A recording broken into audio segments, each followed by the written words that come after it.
Selamat malam. Ini rekaman untuk pertemuan ke-9 harusnya. Karena pertemuan ke-8 itu adalah pertemuan ke-8 itu UTS. Cuma di sini masih pertemuan ke-8. Nah, di pertemuan ke-9 ini kita akan bahas tentang IoT. Jadi kita sudah mulai masuk ke IoT. Jadi sebelum UTS kita masih bahas microprocessor, microcontroller, sampai kemudian jadi development board. Nah, setelah UTS kita baru mulai masuk ke IoT. Nah, di sini kita akan menggunakan dua buah referensi. Satu referensi yang kita bahas di pertemuan kali ini, dan satu lagi nanti di pertemuan yang ke-11 tentang konektivitas. Oke, di pertemuan kali ini kita akan bahas tentang apa itu IoT dan bagaimana sebuah IoT itu didesain sebagai sebuah sistem. Nah, di LMS teman-teman sudah bisa langsung melihat topiknya, sebenarnya materinya. Kita tinggal klik di sini. Nah, sebenarnya untuk referensi yang digunakan di pertemuan ke-9 ini itu berasal dari ATUT, standar Y2060. Nah, ini sebenarnya sudah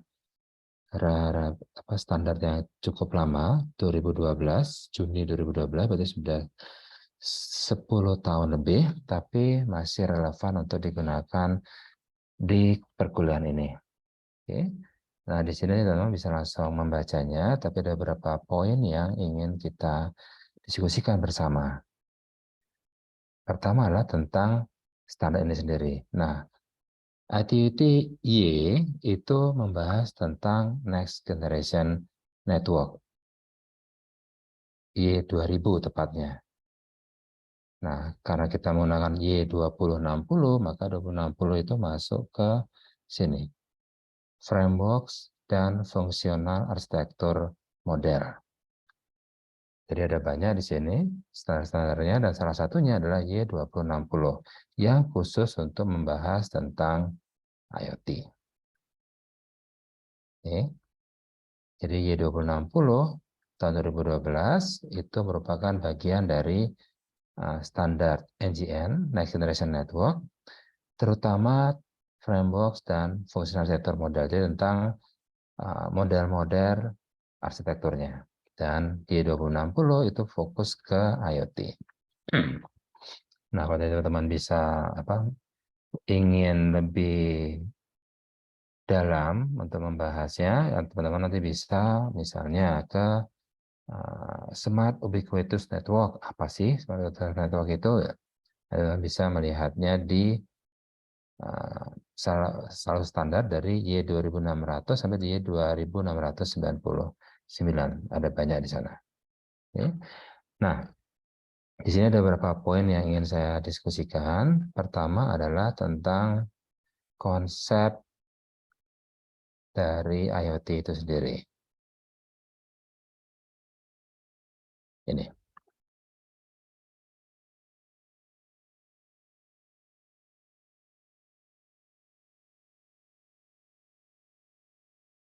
Ini kalau di sini kayak nggak bisa, berarti saya download dulu sebentar.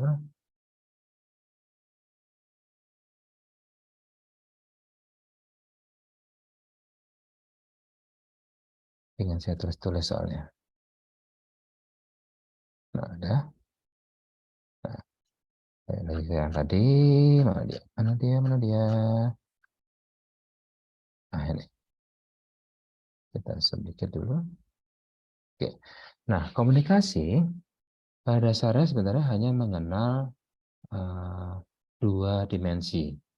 Pertama adalah dimensi waktu, dan kedua adalah dimensi space atau tempat. Maka di sini kita mengenalnya ada any time communication dan juga any place. Jadi anytime atau anywhere. Nah, dari anytime dan anywhere di sini ada beberapa kriteria yang bisa kita diskusikan. Misalnya, any place berarti tempat. Berarti dia bisa outdoor, bisa juga indoor. Atau di komputer itu sendiri. Nah, IoT itu memperkenalkan dimensi yang ketiga, yaitu anything di sini. Jadi tidak hanya kapanpun dan dimanapun, tapi juga apapun, yaitu anything. Nah, dengan penambahan dimensi ketiga ini, kita bisa mengenal ada beberapa aspek lainnya. Seperti misalnya, anytime, tadi bisa malam, siang, atau dia lagi bergerak. Nah, dengan penambahan dimensi ketiga, kita ketambahan sekarang. Apakah dimensi ketiga itu apa? Apanya? Siapa yang komunikasi gitu? Siapa yang berkomunikasi? Apakah antar komputer? Ataukah human to human tanpa komputer? Atau human ke thing? Atau malah thing ke thing? Nah, inilah penambahan dimensi yang ketiga. Jadi tidak hanya kapanpun, dimanapun, tapi juga bisa menggunakan apapun, anything. Oke, jadi dimensi ketiga ini yang ditambahkan oleh IoT dengan adanya konsep IoT. Oke. Nah, kemudian diskusi berikutnya adalah terkait dengan technical overview dari IoT. Nah, menurut IoT, kita bisa memilah antara dua dunia. Pertama adalah dunia informasi yang sebelah kanan. Ini. Di dunia informasi, kita bisa mengenal ada banyak informasi, tapi sifatnya relatif. Contoh misalnya panas. Kondisi saat ini, beberapa hari ini, kita bisa tahu kondisinya ada yang bilang panas banget, ada yang bilang ya cukup panas, tapi ada juga yang bilang ya masih panas biasa sih, hangatlah gitu. Nah, berarti setiap orang punya tingkat sensitivitas yang berbeda-beda terkait dengan informasi yang ada di dunia informasi ini, yang di sebelah kanan ini. Nah, makanya kita butuh suatu valuasi atau suatu angka. Dan angka itu tentunya harus disepakati. Apakah angka tersebut nanti akan dikategorikan sebagai panas banget, atau panas biasa, atau hangat. Nah, itu terserah ke masing-masing orang. Tapi tetap harus ada suatu angka yang disepakati bersama. Nah, makanya untuk mengubah sesuatu yang tadi relatif di information world menjadi suatu angka, kita membutuhkan yang namanya physical thing di sini. Ini dia. Nah, physical thing dalam dunia sehari-hari kita bisa kita anggap sebagai sensor. Nah, sensor inilah yang akan mendeteksi, contoh misalnya temperatur atau suhu. Ini suhunya berapa ya? Levelnya berapa? Nah, physical thing dia akan membaca dari information world dan kemudian mengubahnya menjadi suatu nilai yang bisa diukur. Nah, nilai tersebut bisa berbagai jenis. Ada ya yang menggunakan tegangan, ada yang menggunakan arus, ada juga yang menggunakan resistansi, atau bisa juga dengan yang lainnya. Nah, setelah ada tegangan, arus, resistansi, atau sesuatu yang bisa kita ukur, nah barulah di sini ada IoT device. Dialah yang bertugas untuk mentransformasikan hasil dari transformasi physical thing tadi, yaitu V, I, atau R, menjadi suatu nilai. Contoh misalnya, saya membaca tegangan yang dihasilkan oleh physical thing di sini, V-nya adalah 0,5 volt. Nah, IoT device tugasnya untuk mentranslasikan. Oh, kalau 0,5 volt itu setara dengan misalnya 10 derajat Celcius. Sini. Oh, tegangannya bukan 0,5, tapi 0,7. Oh, kalau itu berarti temperaturnya adalah 12 derajat Celcius misalnya. Oh, tegangannya 4,2 volt. Oh, itu berarti temperaturnya adalah 41 derajat Celcius. Contohnya seperti itu. Nah, inilah tugas dari IoT device. Dia akan mengubah tegangan atau arus atau resistansi yang dihasilkan oleh physical thing menjadi suatu angka. Nah, angka inilah nanti yang terserah kepada orangnya. Apakah dianggap panas sekali, apakah dianggap hangat, atau malah dianggap sejuk, itu terserah ke orangnya. Tapi tetap dia adalah suatu angka.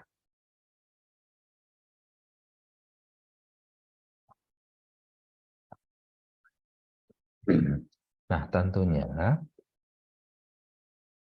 transformasi dari misalnya voltage tadi ke Celsius, tentunya harus ada nilai bakunya, harus ada referensinya.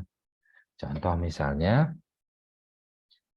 physical thing-nya kita celupin ke es yang sedang mencair. Es yang sedang mencair, itu berarti Celsiusnya adalah 0 kan? 0 derajat Celcius. Diukur sekarang oleh IoT device. Berapa tegangannya? Oh, tegangannya ternyata adalah 1,0 volt.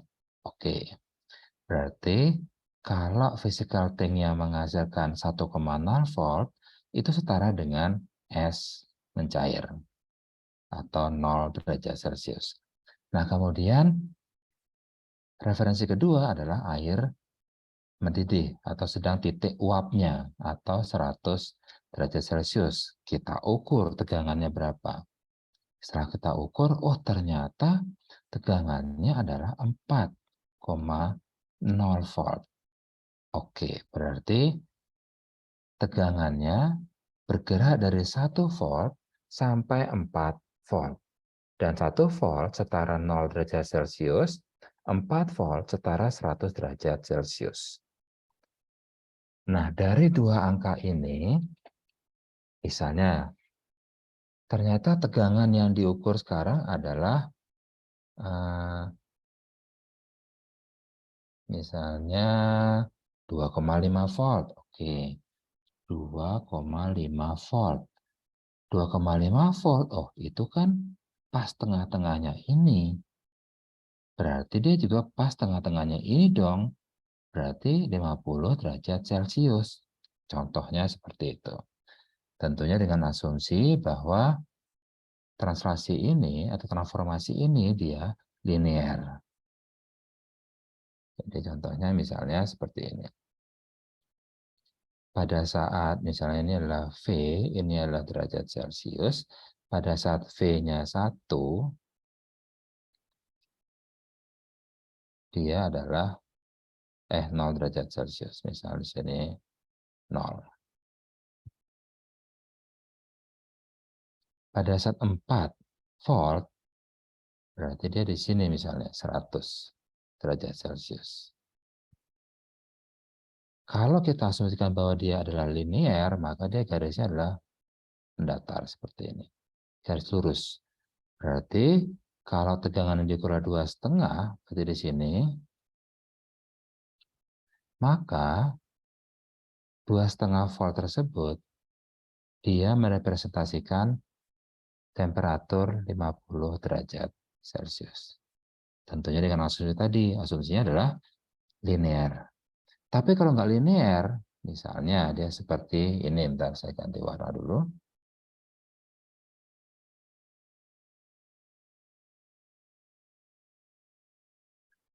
Misalnya dia nggak linear, misalnya dia seperti ini.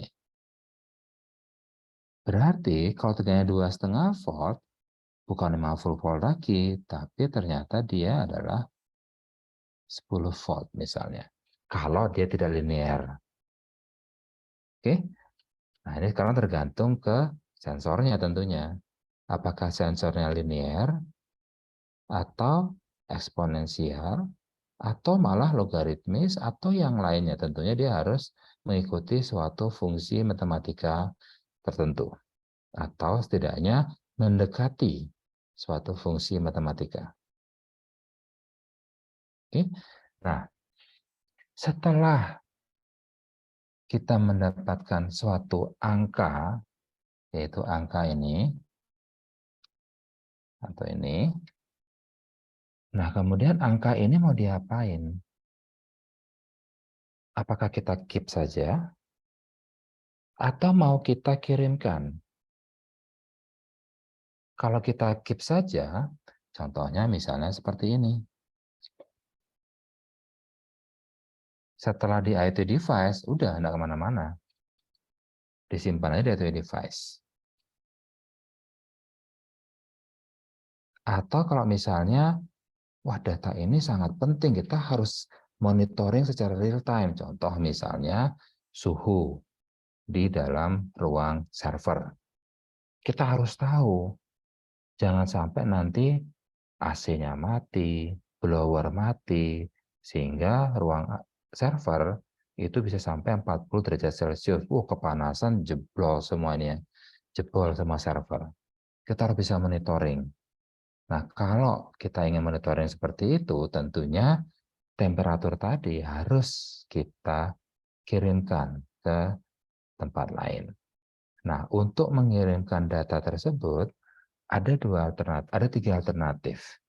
Alternatif pertama adalah kita bisa mengirimkan lewat ini, yang namanya adalah gateway. Ini dia gateway. Contoh paling sederhana dari gateway adalah Wi-Fi router. Misalnya laptop saya. Laptop saya untuk bisa mengirimkan data ke internet itu harus lewat Wi-Fi router yang ada di rumah saya. Nah, tentunya itu akan mengubah seperti misalnya protokol atau data formatnya itu diubah, dan itu adalah tugas dari gateway. Nah, tapi ada kemungkinan kedua, yaitu kita nggak butuh gateway. Contoh misalnya adalah IoT device ini, dia sudah punya IP public contohnya. Nah, IP public ini menyebabkan IoT device, misalnya contohnya yang ini, dia bisa langsung connect ke internet karena dia sudah punya IP public. Sementara yang A tadi, yang di sini, dia belum punya IP public. Dia masih IP lokal, contohnya laptop saya. Sehingga kalau saya ingin ngirim data ke internet, ya harus nuwun dulu ke gateway-nya.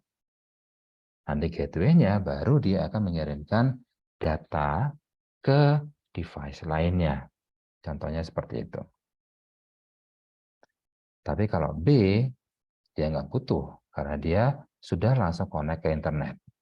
Contohnya adalah B adalah server.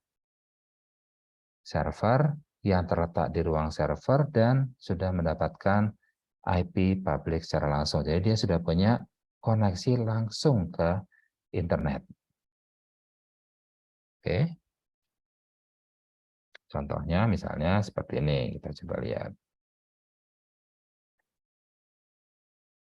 IP config. Nah, di sini kita bisa melihat bahwa IP address laptop saya adalah 192.168.1.9. Ini IP lokal. Dan kalau saya ingin mengirim data ke internet, saya harus clone dulu ke gateway saya, yaitu 192.168.1.1. Contoh misalnya saya ingin mengirimkan data ke IoT platform, contoh misalnya Antares.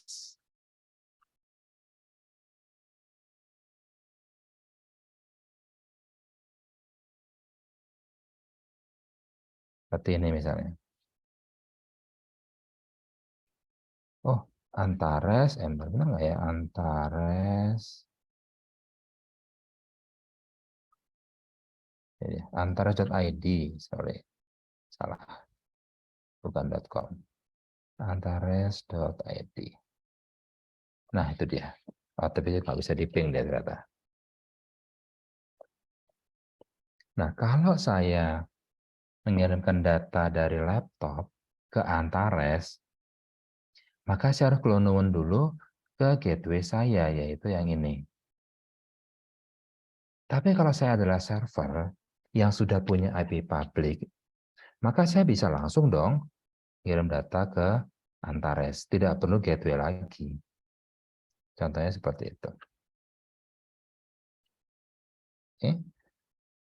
Nah, kemungkinan ketiga adalah komunikasi secara langsung. Contohnya adalah seperti ini. Saya sudah mendapatkan, ada iklan. Saya sudah mendapatkan data dari IoT device saya ini. Dan saya ingin menyimpan data tersebut. Misalnya datanya terlalu besar buat saya. Maka saya harus mengirimkan data ini ke suatu media penyimpanan. Tapi nggak lewat communication network. Langsung, misalnya lewat kabel atau lewat komunikasi lainnya. Nah, berarti di sini saya menggunakan komunikasi yang ketiga, yaitu direct communication. Oke, jadi setelah datanya ada di IoT device, ada dua kemungkinan. Kemungkinan pertama adalah data nggak usah dikirim, simpan aja di IoT device. Contohnya yang ini. Kemungkinan kedua adalah datanya dikirimkan ke device lainnya. Nah, pilihan yang kedua ini ada pilihan tiga lagi cara komunikasinya. Pertama pakai gateway, kedua tanpa gateway, dan ketiga adalah direct communication. Atau beberapa orang sering juga menyebutnya dengan mesin-to-mesin communication atau M2M communication. Oke, ini mau kita bahas di poin kedua dari standar IoT ini. Nah, kalau teman nanti bisa membaca lagi, di sini dijelaskan.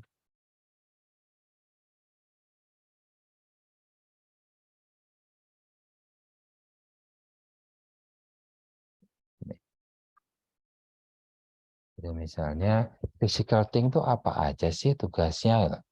Kemudian, apa itu data capturing device? Itu ada di sini semua. Tapi bukan itu poin diskusi kita. Nah, kemudian diskusi yang terakhir, poin ketiganya,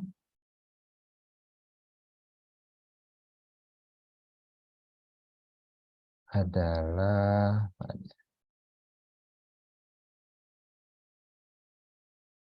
ini, IoT reference model. Nah, menurut IoT, model referensi IoT, jadi kita akan memilah-milah IoT itu, kita grouping menjadi 4 layer. Pertama adalah device layer. Ini. Kedua adalah network layer. Kemudian service support atau application support layer. Nah, baru terakhir adalah application layer. Jadi ada 4 layer menurut IoT. Dengan penggambaran seperti ini.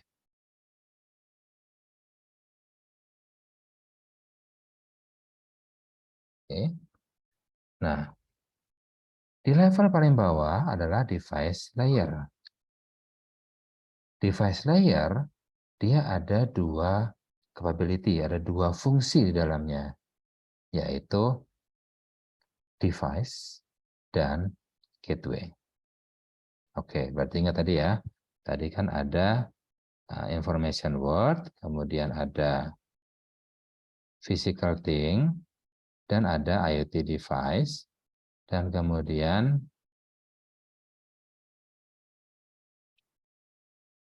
ada gateway.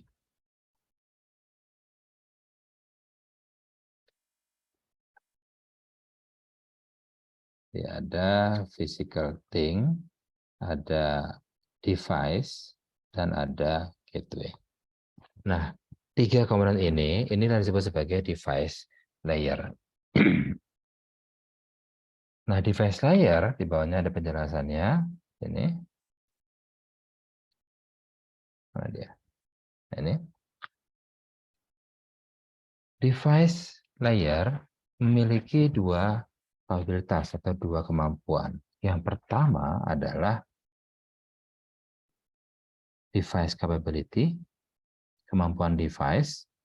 Apa saja sih kemampuan device itu? Pertama, dia harus bisa berinteraksi dengan communication network secara langsung, atau bisa juga secara tidak langsung, atau bisa juga menggunakan ad hoc network, atau ini adalah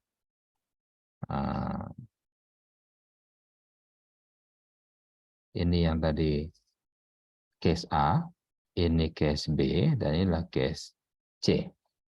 Atau yang tadi kita sebut sebagai mesin-to-mesin communication. Oke, itu device capability.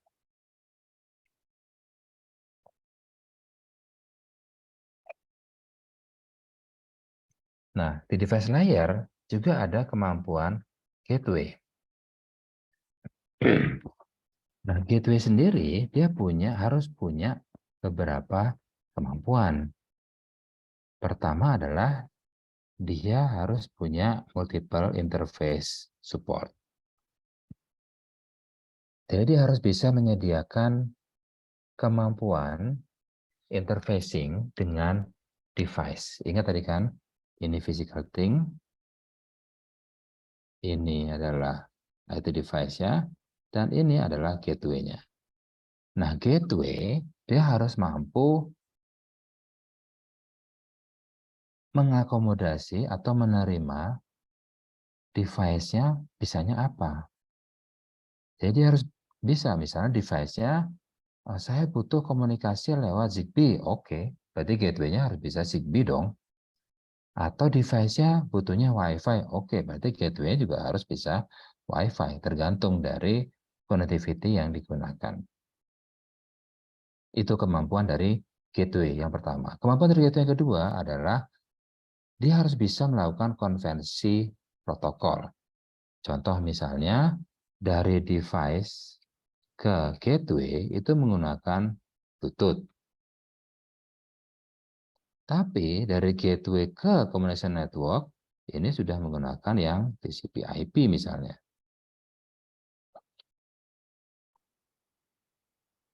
Nah, itu disebut sebagai protokol conversion dari Bluetooth diubah jadi TCP/IP.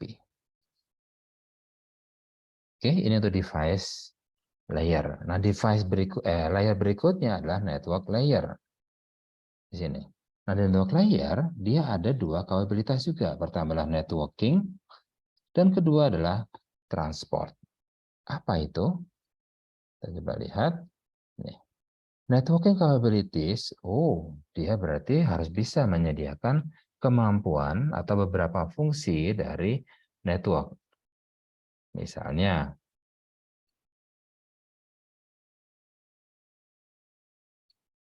mobility management atau triple A. Jadi network layer ini yang menyediakan kemampuan misalnya triple A, autentikasi, otorisasi, dan accounting. Masih ingat kan ya, triple A? Jadi kita biasanya menganalogikan triple A ini dengan orang mau masuk ke dalam rumah.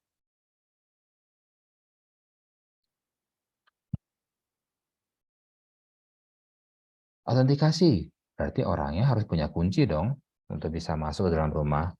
Nah, begitu pintunya dibuka, orangnya bisa masuk. Tapi di dalam rumah itu, dia masih dibatasi. Kamu siapa? Tamu. Oh, kalau tamu hanya boleh duduk di ruang tamu saja. Atau kamu siapa? Oh, saya ngekos di sini. Oh, kalau ngekos berarti kamu boleh ke ruang tamu, kamu juga boleh ke kamar kosnya kamu, dan kamu juga boleh ke kamar mandi umum. Bertambah kan otorisasinya. Atau kamu siapa? Oh, saya pemilik rumah. Oh, kalau pemilik rumah berarti dia boleh ke ruang tamu, boleh ke kamar tidur utama, bisa ke kamar mandi utama, bisa ke dapur juga dan lain-lainnya. Itulah otorisasi. Dia boleh ngapain sesuai dengan autentikasi tadi. Nah, accounting semua aktivitas kita itu akan dicatat, di log. Pada saat kita datang ke depan pintu, sudah kecatat. Kita masukin kunci, kuncinya apa, kecatat. Pintunya kebuka, kecatat. Catatnya ya siapa yang buka, kapan dibuka, pakai apa dibukanya, semua harus lengkap. Nah, itulah disebut sebagai accounting. Bahkan begitu orangnya masuk, dia kemana nih? Duduk di ruang tamu, oke, jam berapa sampai jam berapa, catat. Itulah accounting. Oke. Nah, kapabilitas kedua dari network layer adalah transport capability. Dia harus bisa mengirimkan data. Karena itu adalah yang paling penting. Karena network, ya fungsi utamanya adalah untuk ngirim data, transport. Maka dia harus bisa mengirimkan data dari gateway tadi atau device tadi ke tempat lain. Itu fungsi atau kapabilitas dari network layer. Nah, kemudian service support dan application support layer. Ada dua capabilities di sini. Ini. Jadi ada generic support dan specific support. Generic support itu maksudnya adalah dia bisa melakukan data processing atau data storage. Terus apa lagi? Itu yang paling generic. Spesifiknya, bisa banyak. Tergantung dari datanya apa, mau diapain datanya, jenis datanya seperti apa, dari mana. Itulah yang bisa digunakan untuk mendesain apa saja spesifik support capability-nya. Contoh misalnya, data yang mau disimpan atau di storage di sini adalah data temperatur. Tapi itu data temperatur setiap 1 menit. Lumayan. Berarti 1 menit. 1 jam berarti ada 60 menit. Berarti ada 60 data. 24 jam berarti ada 1440 data dalam 1 hari. Nah, data yang demikian banyak itu dikumpulkan setiap hari, setiap minggu, setiap bulan, setiap tahun, sehingga kita punya data historical untuk suatu lokasi. Nah, berdasarkan data historical tadi, kita bisa memprediksi, kita bisa dapatkan data insight-nya. Berdasarkan data histori, besok kira-kira temperaturnya berapa ya? Nah, itulah specific supportability. Jadi kita bisa menggunakan data history tadi untuk menentukan kira-kira besok temperaturnya berapa. Nah, ini disebut sebagai machine learning, sebagai bagian dari AI. Nah, itu disebut sebagai specific support capability. Jadi, sesuai dengan kebutuhan, service support, application support layer harus bisa menyediakannya. Nah, baru kemudian layer terakhir adalah application layer. Ini isinya adalah aplikasi. Contoh misalnya tadi data yang disimpan tadi di sini, data yang disimpan adalah data histori temperatur selama 10 tahun terakhir. Banyak banget itu. Nah, karena datanya ada banyak seperti itu, berarti kita bisa gunakan sebagai big data atau bisa kita terapkan machine learning di sana untuk bisa memprediksi besok suhunya berapa, besok lusa berapa, 3 hari lagi berapa, minggu depan berapa, bulan depan berapa. Itu bisa kita prediksi. Nah, itu dilakukan oleh application layer. Nah, baru kemudian ada 2 pilar berikutnya, yaitu manajemen capabilities. Ini ada generic dan spesifik, dan juga ada security capabilities, generic dan spesifik. Ya. Kita coba lihat apa sih sebenarnya itu. Nah, ini.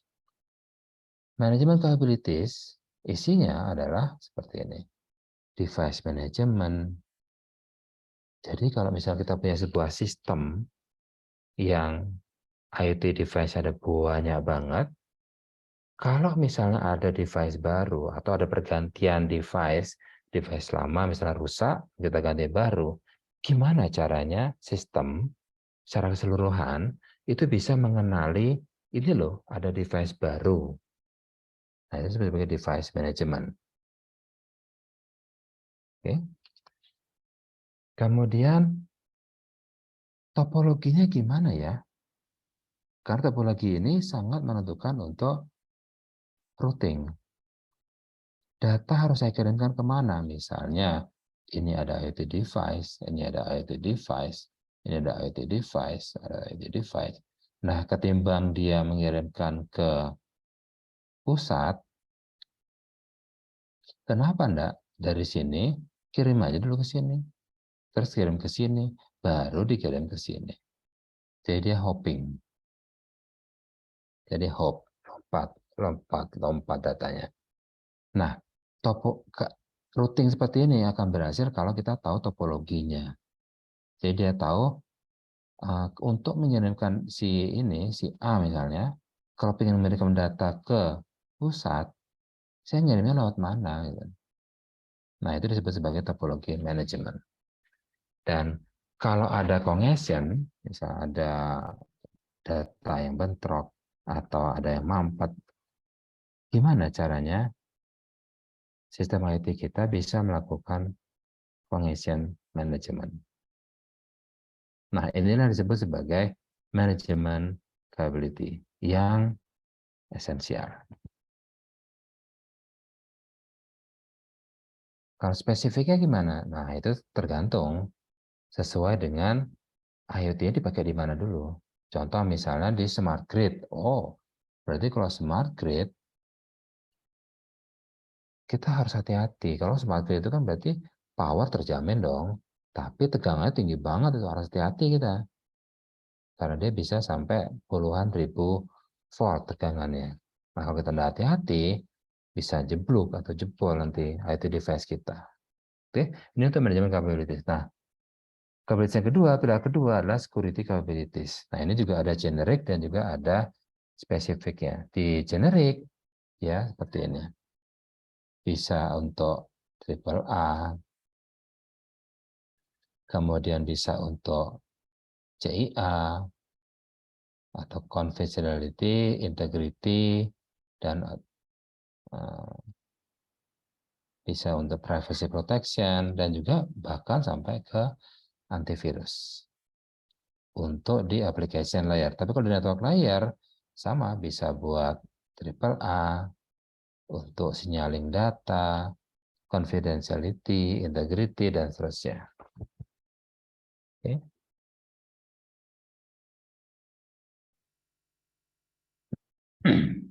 Nah, kalau spesifiknya, nah sekarang tergantung.